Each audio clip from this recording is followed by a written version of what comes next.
सभी माता बहनों को वट सावित्री व्रत की बहुत बहुत शुभकामनाएं। आप पर भोलेनाथ का आशीर्वाद सदा बना रहे, सुख शांति मिले।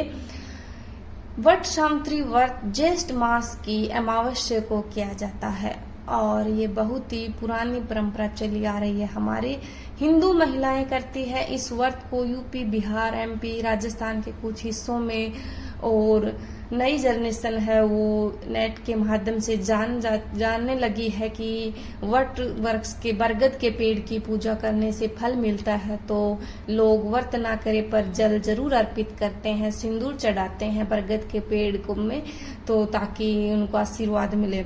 और सभी को इस दिन बरगद के पेड़ में जल अर्पण करना चाहिए, सिंदूर चढ़ाना चाहिए। हो सके तो जब बरगद के पेड़ के नीचे अपने पति से आशीर्वाद लेना चाहिए और सिंदूर मांग में भरवाना चाहिए।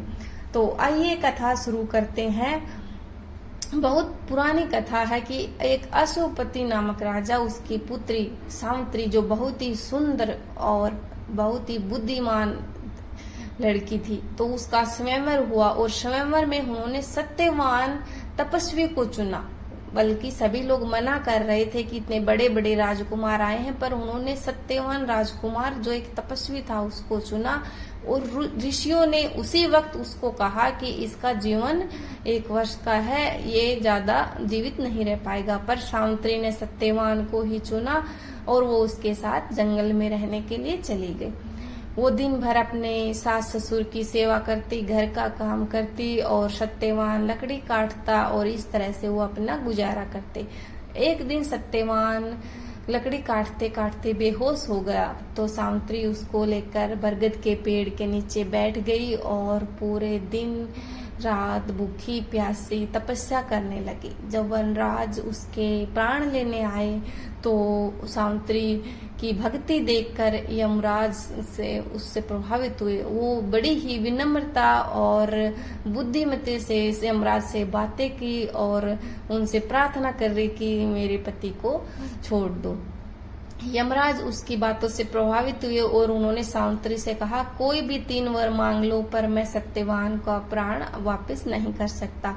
तो सावित्री ने सबसे पहले कहा कि मेरे सास ससुर के नेत्र ज्योति लौटा दो, और दूसरा था कि हमारा जो राज्य है वो लौटा दो। तीसरा उसने वर मांगा कि आप मुझे सत्यवान के बच्चों की माँ बनाइए। तो जल्दी जल्दी में यमराज ने कहा तथास्तु, और तथास्तु के बाद उसने सोचा कि तीसरा तो इसने सत्यवान के बच्चों की माँ का वरदान मांगा है, तो अब मैं क्या करूं। फिर उसको सत्यवान के प्राण वापस लौटाने पड़े और ये सावित्री की बुद्धिमता और चतुराई से हुआ।